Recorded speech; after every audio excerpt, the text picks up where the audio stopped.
Okay, so a student has asked how to find the differential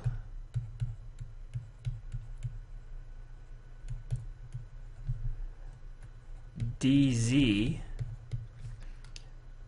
when z is equal to x squared sine y plus y cubed. And actually solving this problem doesn't take very long. It's a pretty straightforward computation if you know how to compute partial derivatives. And the student says that partial derivatives aren't a problem, and that tells me that the confusion is with dz and what this means. And I've been told to be as elaborate as I want and to explain the concept because the student likes to know what's going on under the hood. So that's what we're going to do. But before we can understand differentials in multivariable calculus, we need to, as usual, go back to single variable calculus. So let's start there. Differentials in, let's just call it Calc 1, first semester calculus. Okay. So I think the idea will be most easily understood through a picture. So I'll go ahead and draw one here. Let's say we have some function and its graph looks maybe something like that. And this is the graph of y equals f of x. Okay, so let's say we want to understand how the function changes near a point x naught. Well, there are a couple of ways to do this. First of all, we can say, what if I move over to here, at this point x, how much does the function change by? So we just compare the corresponding points on the graph.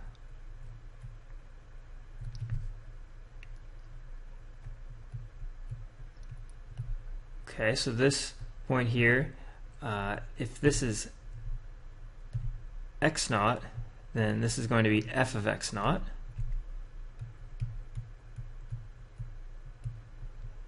And then this point would be, since this is x, this is going to be f of x.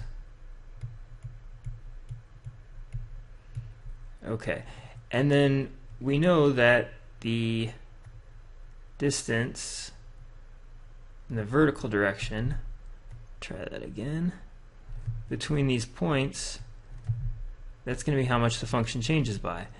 And so that is what we call delta y. This is just the Greek letter delta. It means change. Okay, and that is just f of x minus f of x naught.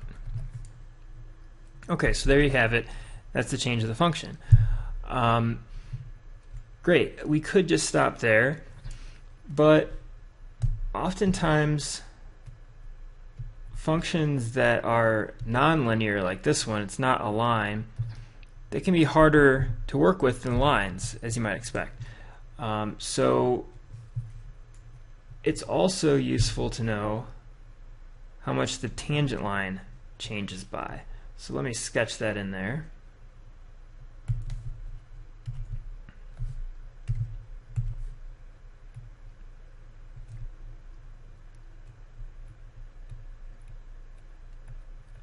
Okay.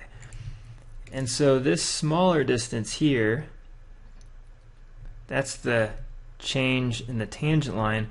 We'll call that dy. Okay, so notice that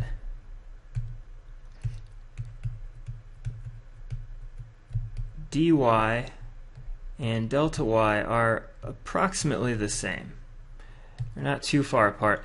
And if I were to, let's say, go farther out along the graph, then you can see the distance between the curve and the tangent line is increasing. But near this point, the tangent line is a pretty good approximation of the function. So since dy is easier to compute, oftentimes we'll be able to make use of this instead of the delta y, since they're pretty close to each other. Okay, and this dy is called the differential of y.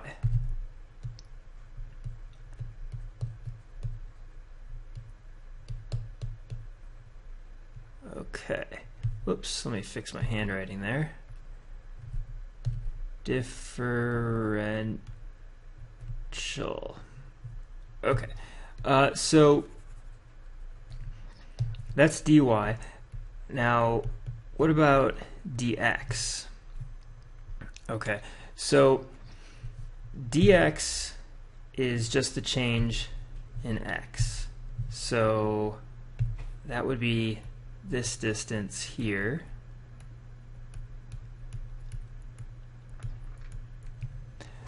Alright, so something to point out is that whereas dy is only approximately equal to delta y, dx is exactly equal to delta x. So the difference here is that y is what we would call the dependent variable, because y is a function that depends on, y here is a function that depends on x. It's a function f of x. Whereas x can really be anything in the domain, and so we call that an independent variable.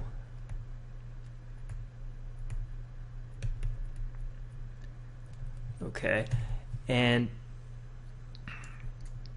so the dx for, since x is independent, that's always going to be equal to the delta x. And maybe a better way to explain that is just to look at the picture.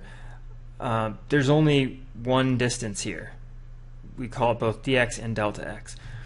Whereas in the vertical direction, there are two relevant distances. There's the distance, the vertical rise of the tangent line and of the function.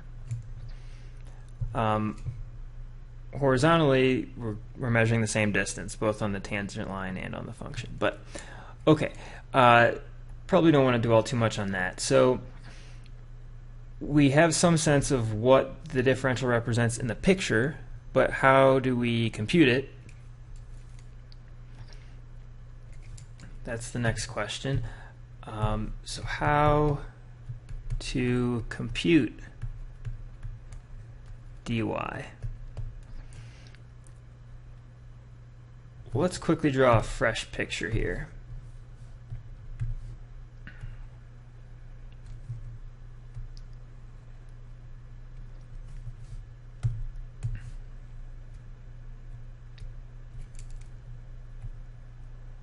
Okay, and then we have our tangent line somewhere around there. Great. And this is our point x0. So remember, dy is not the change in y, it's the approximate change in y. It's, in other words, the change in y for the tangent line, not the actual function we're interested in. Okay, so to figure out what it is, we just need to know how to find a tangent line, which is one of the fundamental problems from Calc 1. So let's see if we can remember how to do that. We will need what pieces of information to find, or what data do we need to find a tangent line? Or just a line in general. What data do we need to find the equation of a line?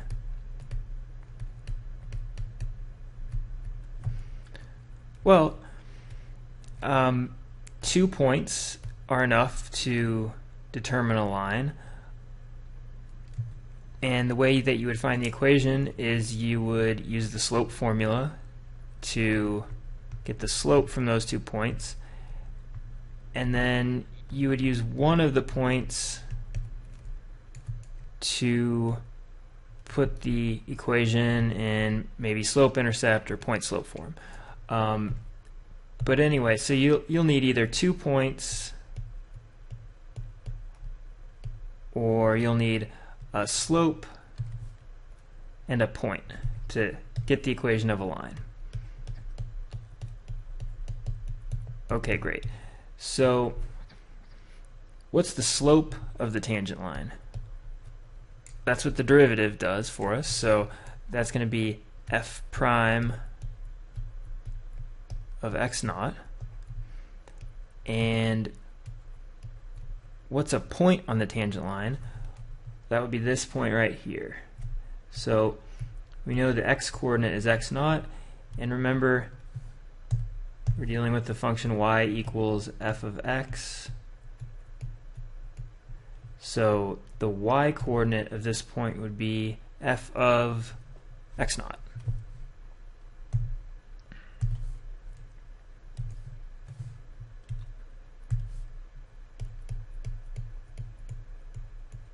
Okay, great. So we have x naught, f of x naught. That gives us our slope and our point, and let's go ahead and make a line out of that. So I'll just use the point slope form. This tends to be less familiar to most students than the slope intercept, but it's a nice one to know. So let's see if you can remember. It's just y minus the y coordinate of that point. So it's f of x naught. That's equal to the slope, which we know is f prime of x naught, times x minus the x coordinate of our point, which is x naught. And really, by the way, this point slope form, it just comes from the slope formula. It's if you just had the slope, which is rise over run, and then you multiply both sides by the run, you would get this equation. Okay, but anyway, so that's our equation for the line, the tangent line specifically.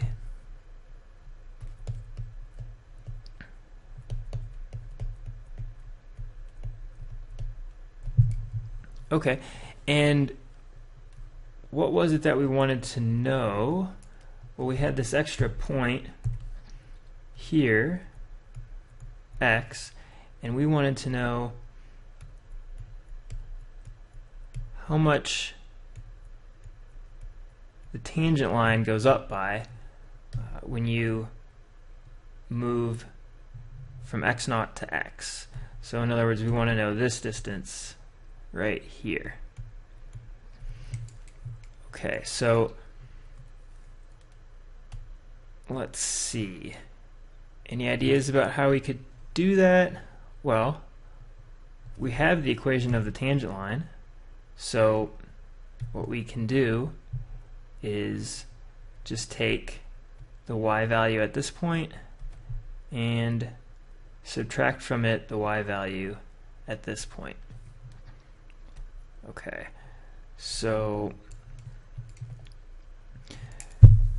another way to do it would be to realize that point slope form is really just set up perfectly for this situation, because notice that the left-hand side here is change in y.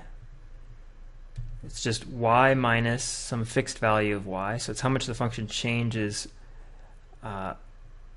from this starting value, and then x minus x naught, well, that's just the change in x. Well, I probably should have written that up here, but we can see that. So this distance change in x, that's just x minus x naught. Okay, let me write that down.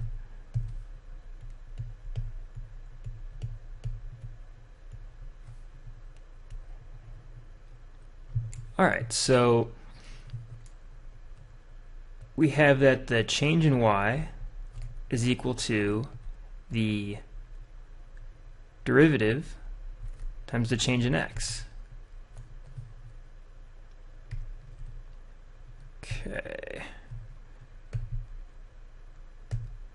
Okay. So that's how we can get the change in y. But remember, actually, this is here y is representing the tangent line. So using the notation that we established before, we want to actually call this dy.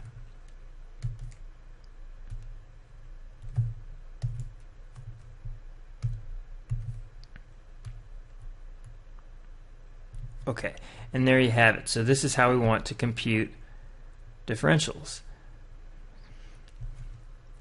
Alright, and just to summarize, that was a pretty long explanation, but basically to find dy, so the differential of y, for a function of a single variable, you just take the slope, which is basically rise over run for the tangent line, and you multiply it by the run, and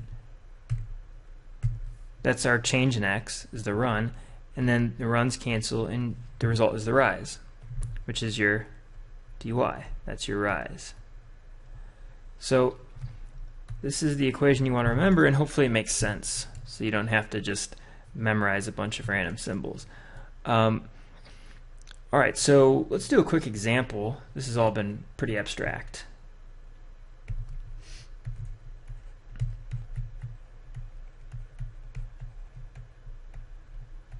Okay, so let's say y is equal to x squared plus 3x plus 5, and we want to know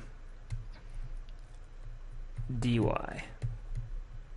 And then I haven't really explained what the point of all of this is, so why don't I give you a potential application so you can understand why you might want to study these things. So let's say, this is probably not a very realistic example, I just made it up off the top of my head, but let's say that, actually, tell you what, let's do something slightly different here. So let's say the area of a circle is pi r squared. Remember that from geometry. And let's say the radius, so you're making some kind of metal plate or something, and you can measure the radius, but there could be an error in your measurement. You don't have perfect precision with your tools. So let's say the radius is going to equal 5 centimeters, but there's a possible error of up to, let's say, 0.1 centimeters. So in that case, what would be the maximum error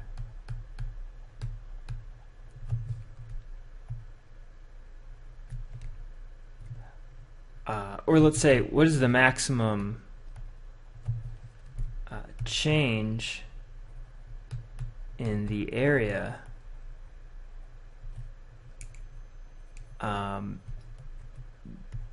due to the error in the radius measurement.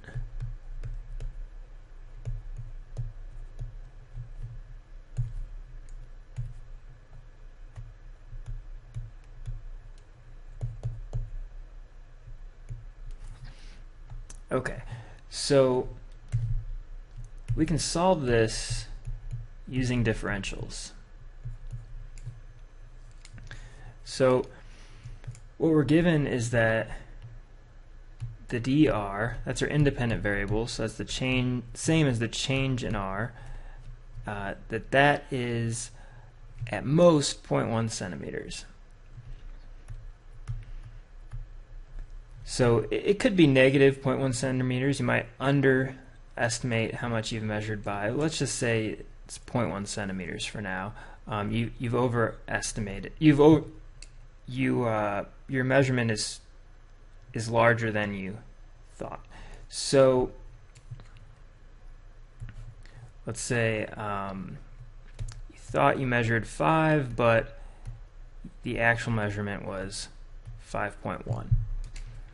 Okay. In that case, we want to know what effect does it have on the area. So we want to know the change in A, but let's say we just need an estimate. We don't need to be exact. So we're going to estimate using differentials. Oops. Estimate using dA. So that's what we want to know. What's dA? Okay, cool. So we know how to calculate it, right? Because the differential is just the derivative, so it's going to be a prime of r multiplied by dr. And so the derivative of pi r squared, that's just 2 pi r, which by the way is the formula for the circumference. You might find that interesting. But let's not digress too much. And then we want to multiply by dr, which we said is 0.1 centimeters. So we end up with 2 times 0.1, that's 0.2 times pi. Oh, one thing I forgot. We're interested in the dA when the radius is 5 centimeters. So that's our, what we would have called before our x naught. So I should plug that in there. Okay, so that's 2 pi r, but r is 5, and then multiply by dr, which is 0.1. Okay, and then this works out nicely. 2 times 5, that's 10, times 1/10 ends up being just 1, so we just get pi. Okay, so that's going to be approximately 3.14, and this is area, so it'll be square centimeters. Alright, so we just used differentials to figure out that if you make an error in measuring the radius of 0.1 centimeters, then that will produce an approximate error in the area of 3.1 square centimeters. Okay, so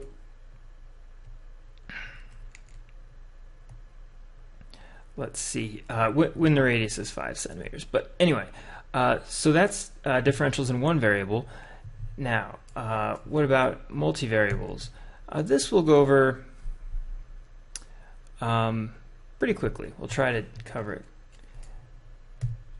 without taking too much time. So as you might imagine, in the single variable case, we were interested in the change in the tangent line.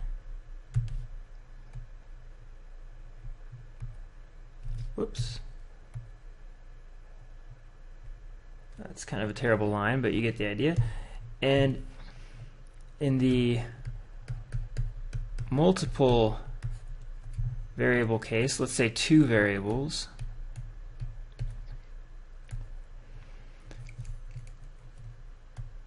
we don't have a tangent line, we have a tangent plane. So here we have a function z equals f of x, y, let's say. So we have two independent variables, and the graph of that will be not a curve, but some kind of surface.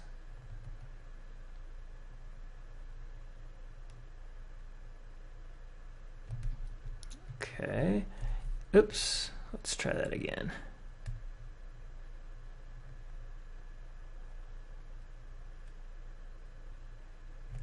Okay. So we have some kind of surface like that. And now we have, instead of a tangent line, we have a tangent plane. Okay, so it looks something like this. Okay, so the question then is, if I have some point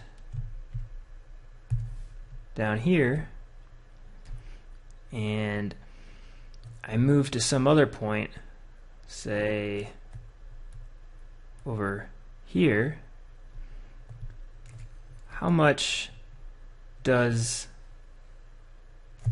the function change by?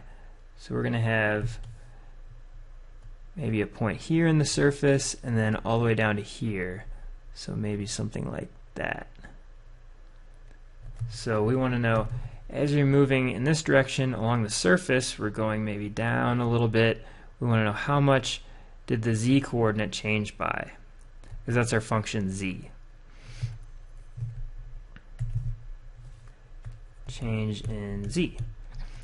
And we're going to approximate it by dz, which is the change not in the actual function, but the change in z of the tangent plane.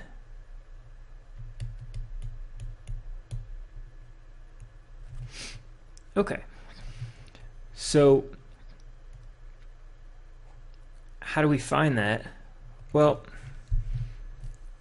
I think that we could get into the derivation of the formula for the tangent plane, but this lesson's already getting a little long, so if the student has a follow-up question, I'll go ahead and do that derivation. But for now, I think you at least understand what the differentials are representing, and you should have enough information to remember the formula pretty well. So, because it's really going to be similar to the formula for the single variable case. So maybe we'll just leave it at that. So for the single variable case, we have dy equals f prime of x naught times dx, and turns out to be something very similar in the case of two variables. So the tangent plane, I won't derive it this time, but the formula is very simple. So very similar to the formula for the tangent line. So let me write those down. Tangent line.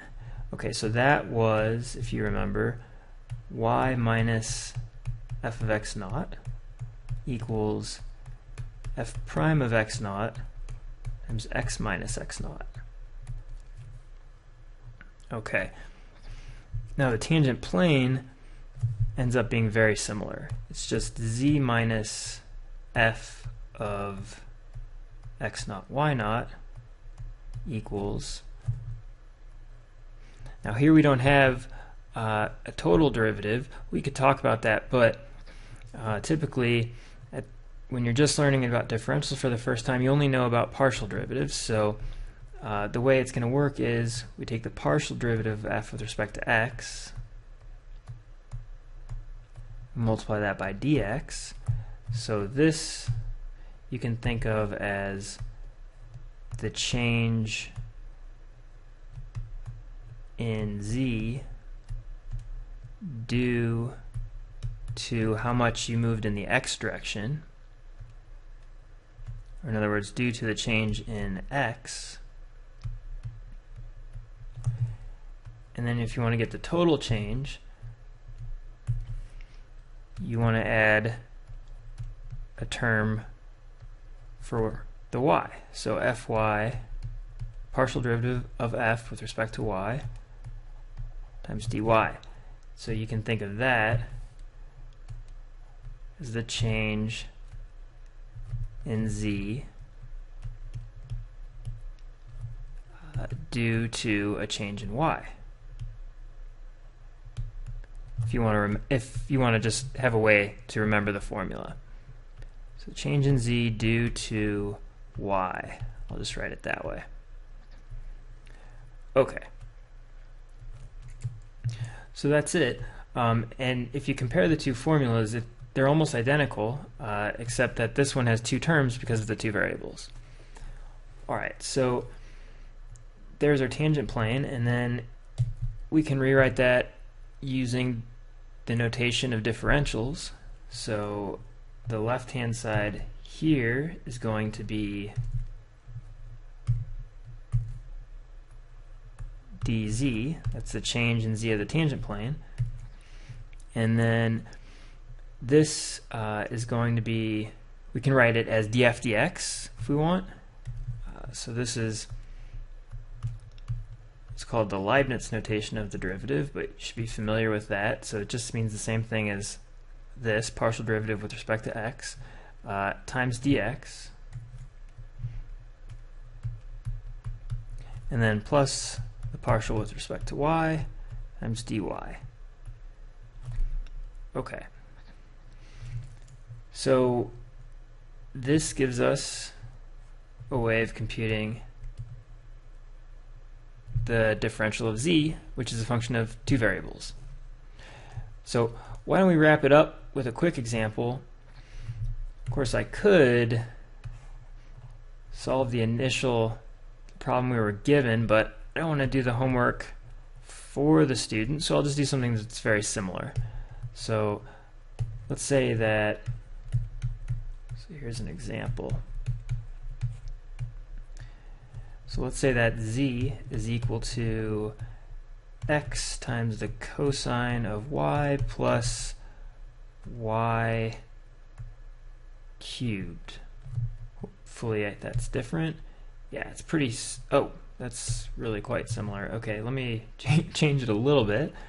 We'll say y squared. Okay, that's pretty similar to the one that we were given. Alright, so and we want to find dz.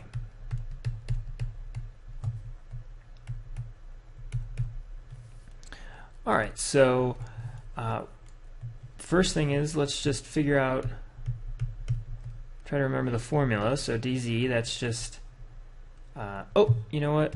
I think I made a minor mistake here.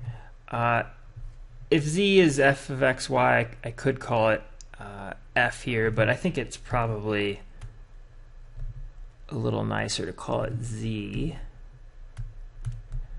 then you can kind of pretend like the dx's are canceling and the dy's are canceling, and you just end up with dz. That's not quite how it works, but it makes the formula look a bit nicer. Alright, so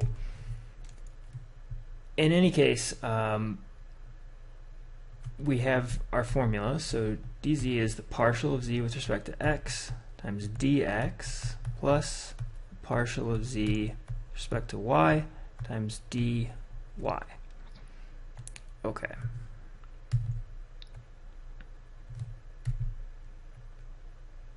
Alright, and notice that here I use this kind of curly looking d. That's to indicate that I'm taking a partial derivative. Here I don't need to do that.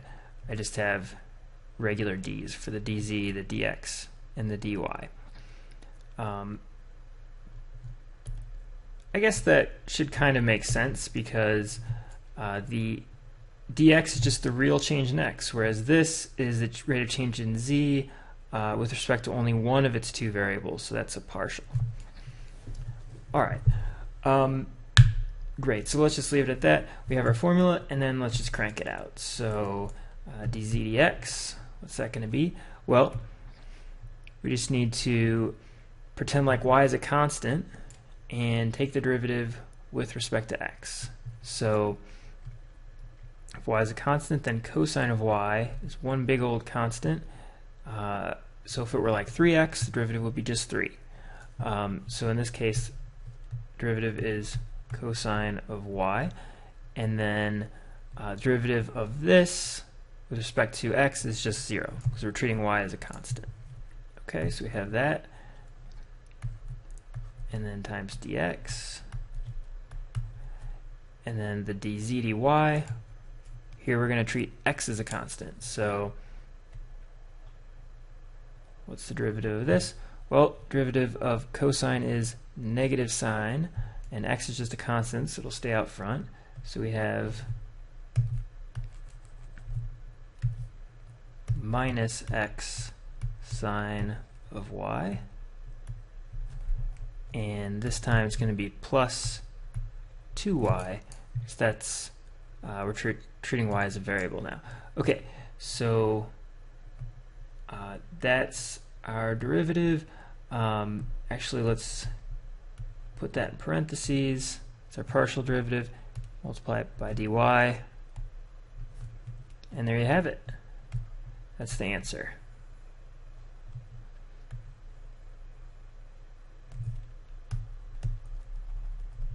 Okay, so I hope that helped.